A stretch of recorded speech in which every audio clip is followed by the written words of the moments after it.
Pakinggan naman natin itong bagong statement ni BP Sara dahil marami pong natakot dito sa politika. Sige, pakinggan natin si BP Sara. Hindi po yan si BP Sara. Itong susunod.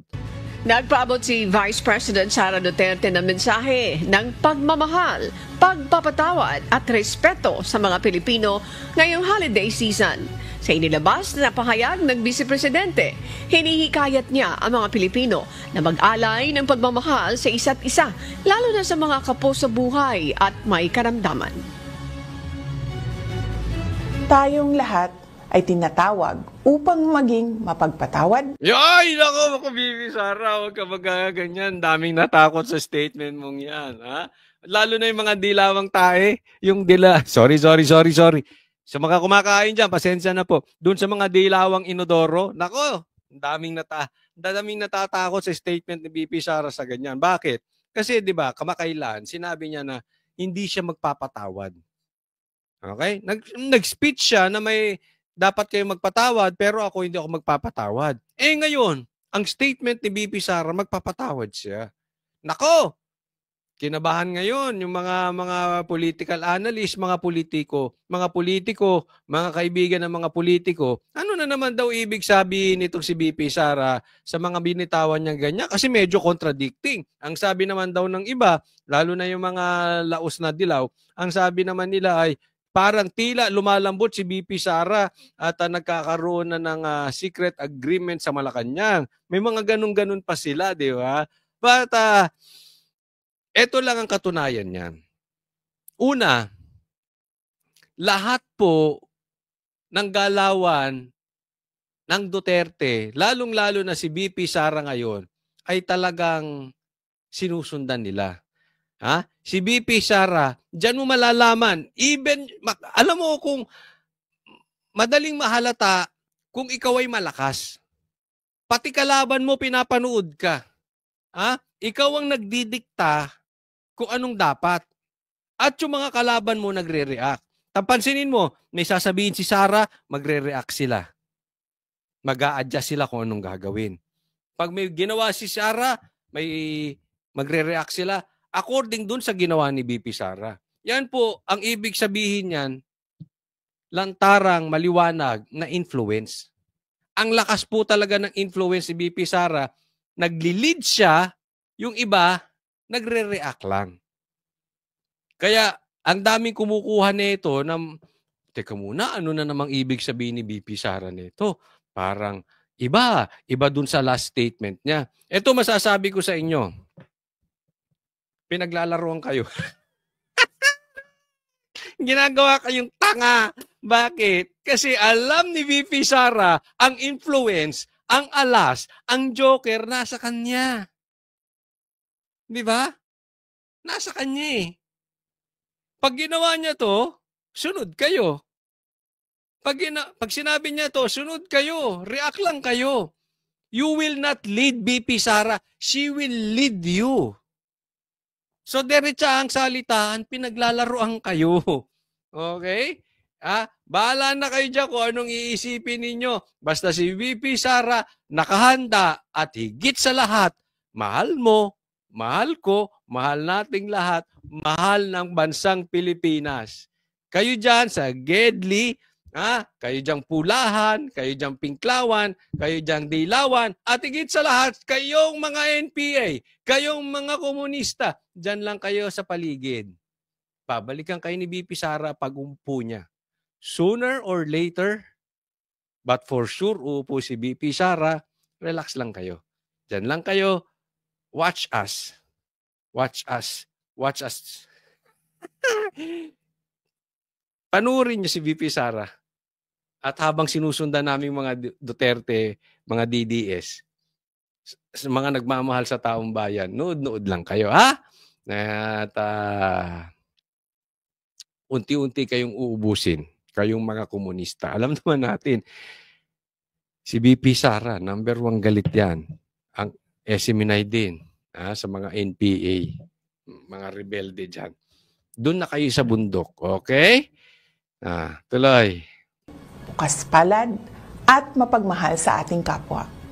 Ang kapanganakan ni Jesus ay isang mensahe ng kapatawaran na sumasailalim sa Huwag kang patawad ng patawad, BP Sara. Yung nadidinig ng mga kalaban mo yan. Paano naman ginagawa, BP Sara?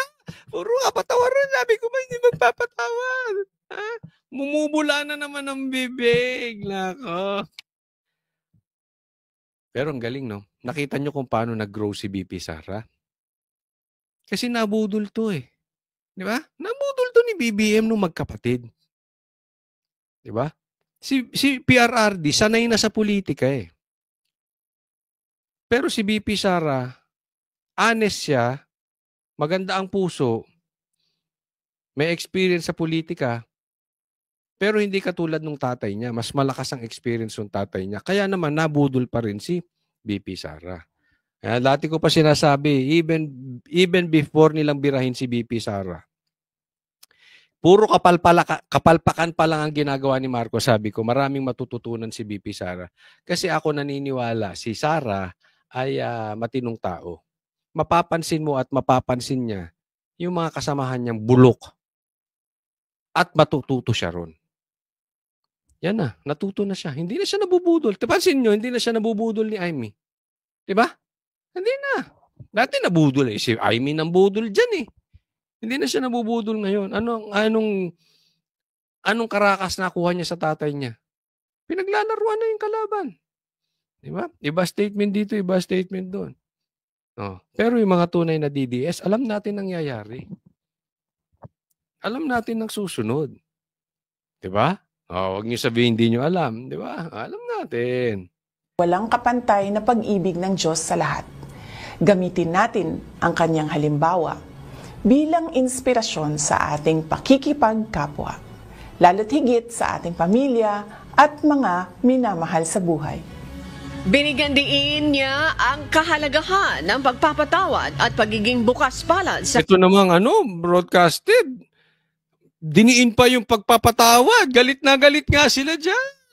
Sabi ka magpapatawad. kapwa. Sinabi pa nito na bukod sa mga material na regalo, dapat ding ipaabot ng mga Pilipino Pinarinigan pa ang ayuda. ang pag-unawa at paggalang sa isa't isa. Higit sa mga material na bagay na ating matatanggap, tayo ay inaanyayahang magbigay ng pag-unawa, respeto at pagmamahal sa bawat isa, lalo na sa mga mahihirap at may karamdaman. Ito ang tunay na diwa ng panahong ito. At ito ay isang paalala sa ating lahat, hindi lamang ngayong buwan ng Disyembre, kundi sa lahat ng araw. Matindi. Ito next po, pag-usapan natin. Ito, anong tunay na ibig sabihin na si PRRD ang magiging abogado ni BP Sara? Handa raw si dating Pangulong Rodrigo Duterte na tumayo bilang abogado ng anak niyang si Vice President Sara Duterte sa kinakaharap niyang impeachment complaint. Sinabi ito mismo ng bise na ipinagkibit balikat lang ang mga kinakaharap na kontrobersya. Nasa frontline ng balitang yan, si Bril Montalvo. Mahabang pila ng mga namamasko sa pamilya Duterte ang dinatna ng News 5 kaninang madaling araw. Ang ilan nga sa kanila, sa kalsada na sinalubong ang Pasko. Si Nanay Lolita, nakatulog na sa gilid ng kalsada habang nakapila. Alauna pa lang daw ng madaling araw, pumila na siya. Naanad mo ng linya din, naanad mo linya ba?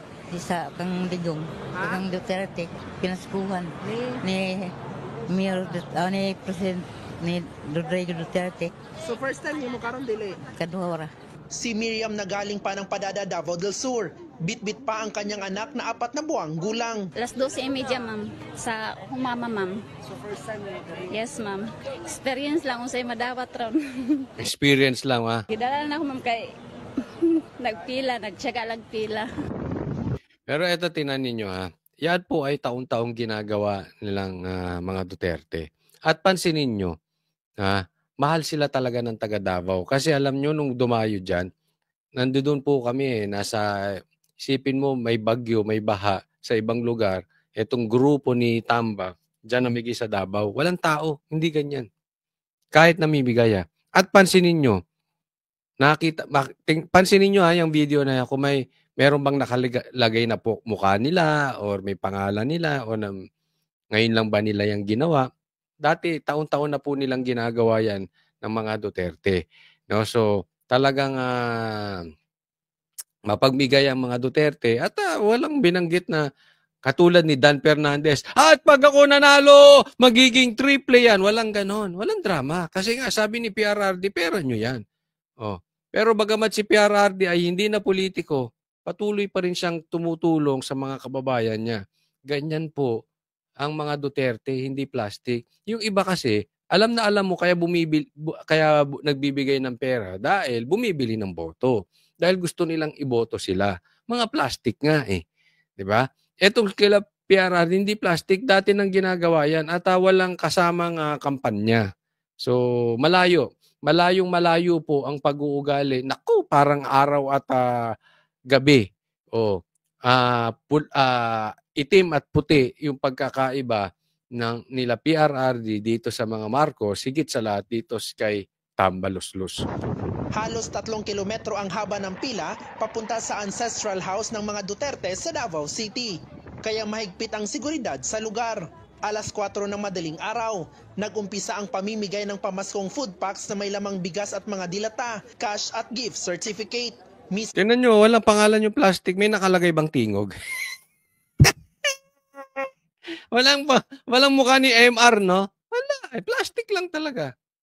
Ha? Kasi, kung mamimigay ka ng plastic na may mukha mo, plastic ka. Mismong sina dating Pangulong Rodrigo Duterte at Vice President Sara Duterte ang nanguna sa pamimigay ng pamaskong ayuda. Nakadawa itong pinaskuhan gikan ka, Mayor. Si VP Sara nakipag-selfie pa. Yan, hindi kayang gawin ni Marcos yan. Puro presko. Nakita nyo ba yung pag-grip nila mag-asawa? Asan sila ngayon? Pamilya nila, asan ngayong Pasko? Tapos ito yung sinasabi ko may ginawa ang mga Duterte, magre-react yan. Huli nga lang. Yan si Marcos, lagi namang huli yan ay, namigay sila, personal, gagayahin nila yan. Yan yung sinasabi ko na ang nag-i-influence Duterte, sila gaya lang, react lang. Diba? Pero hindi kaya ni BBM yan. Kasi alam nyo, hindi talaga people person yung mga Marcos. Mga elitista yan Diba? Huwag tanga. Diba? Hindi nila magagawa yan kasi hindi naman talaga ang puso nila para sa mga mahihirap. Ang puso niya para sa political agenda nila. Huwag na po tayo maglokohan, diretsahan na po tayo. Pansinin nyo yung kampanya ni Marcos, ayaw nga niya nagpapahawak diba? Hinihila niya yung kamay niya pag kinakamayan siya. Mga mata pobre yung mga New Yorker daw sila Ayaw nila sa mahihirap. Hindi katulad nito sila BP Sara. Ganyan sila. At yan natural nila, hindi ka plastikan yan.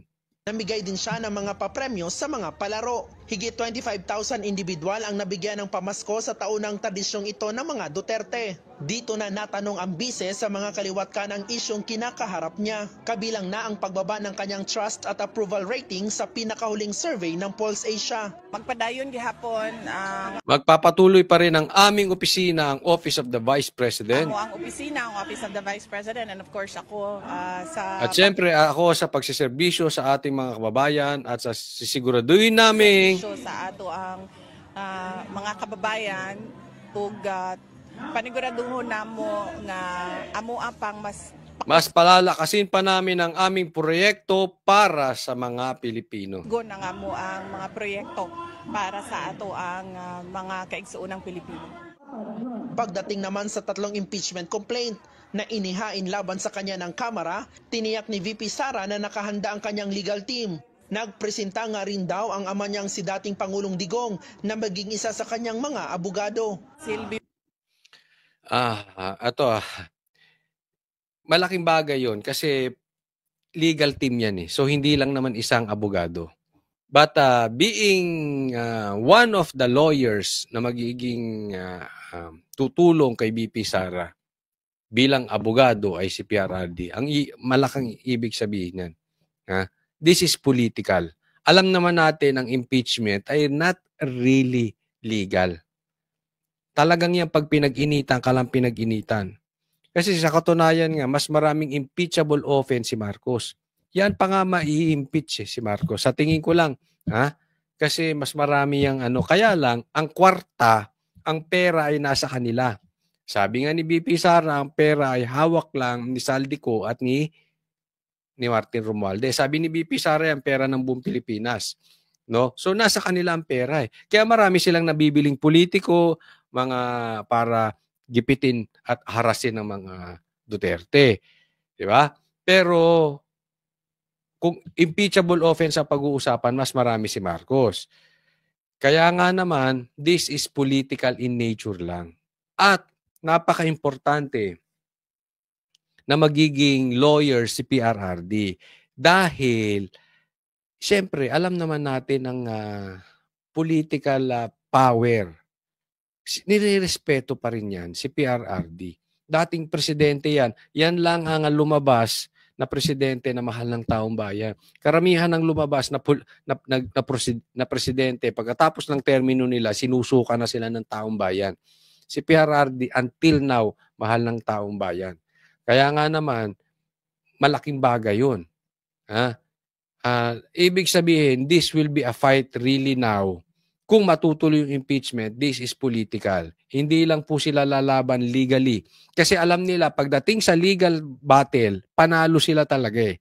Kayang ipaliwanag ni BP Sara ang patungkol dyan. At meron siyang kapangyarihan at pagkakataon makapagpaliwanag pagdating sa Kamara, pagdating sa impeachment. Hindi katulad dyan sa mga investigasyon ng mga tuwadcom na yan, hindi naman siya pinagsasalita. Pero dyan sa impeachment, pwede siya makapagsalita. Pwede sila makapag-reason out. But then again, hindi lang kasi nga yun legal lang. Malaking bagay dyan ng political. And, pansinin nyo, nung umattend si PRRD dito sa mga buhaya na ito, even sila natakot.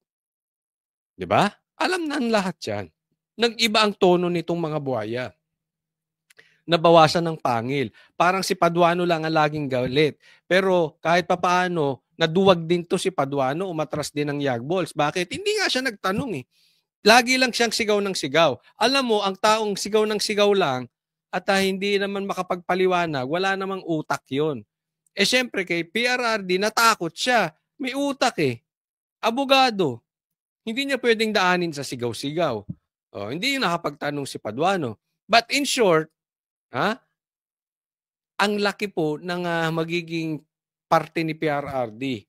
Dahil nga, respetado siya. Even ng mga kaaway niya. Pansinin niyo, si Abante nga, lumapit pa sa kanya. Nagpa-picture pa. May picture pa sila. Ganun po ang influence until now ni PRRD. And good thing, this is a fight. So tayo mga Duterte, tayo mga DDS, suporta lang tayo, ha? Kalimutan na muna natin yung ating pagkakaiba-iba. Basta tayo, suportahan natin ng Duterte. Huwag po tayo maging swapang. This is not our fight. This is not about us. This is the fight of Duterte. Tulungan natin kasi pagka naman sila ay nanalo, ay tayo naman makikinabang kasi lalayas ang mga budol-budol sa Pilipinas. Sa kanyang mga abogado. He'll be one of the lawyers for all the cases. Mo yang ginaingon. And he's preparing his documents karon. He will be one of the lawyers of all the cases. Maganda yan. Ibig sabihin, actively ang participation ni PRRD ngayon kay BP Sara. Kasi pansinin nyo, dati sinabi niya, kaya niya yan. Kaya niyan, kaya ni Inday. Pero ngayon, hindi na. Lahat ng kaso, siya na magiging abogado. Nakakatuwa. Nakakatuwa dahil nagsisimula na po ang plano na ating naririnig matagal na patungkol sa Duterte. Nagsisimula na po. And I'm excited because we all know 2025 is the year. Sa IBP so that he can sign as a lawyer of good standing. Muli rin siyang nanindigan na wala siyang nilabag na batas at walang ginagawang illegal sa paggasto sa confidential funds ng Department of Education at ng Office of the Vice President. Siyempre sa makita nato karon na murag wala na may rule of law, no? So, pag naang kaso, amo alang ihapong atubangon. Alam naman natin yan eh. Alam naman natin na walang kasalanan si BP Sara. Kita mo nga, ang laki ng confidential funds si Marcos. Ang dami pa nga niyang impeachable offense. Walang yagballs. Walang tapang itong Quadcom na imbestigahan si Marcos. Alam natin political. Why? Bakit binabato ang Duterte? Malakas eh. Simple. Simple. Ang daming insecure. Galit, alam naman natin galit sa kanya ang Dilaw. At marami sa Dilaw nakakampi ng NPA mga komunista. Diba? Sino bang kumakalaban dyan? Sa mga komunista, NPA, ang Duterte. Maraming galit sa kanya. Na-addict. At may mga pula na addict. Diba? Bakit galit ang mga addict sa kanya? Sino bang sumusugpo sa adik? Di Duterte. So, maraming galit na pula at adik sa mga Duterte. Di pagkakaisahan. Kasi pag nakaupo yan, sira na naman ang negosyo ng mga adik. Sira na naman ang negosyo ng mga komunista. Sira na naman ang negosyo ng mga smuggler. Kaya maraming inggit. Simple lang ang paliwanag dyan. Maraming insecure sa mga Duterte. Nagbabalita mula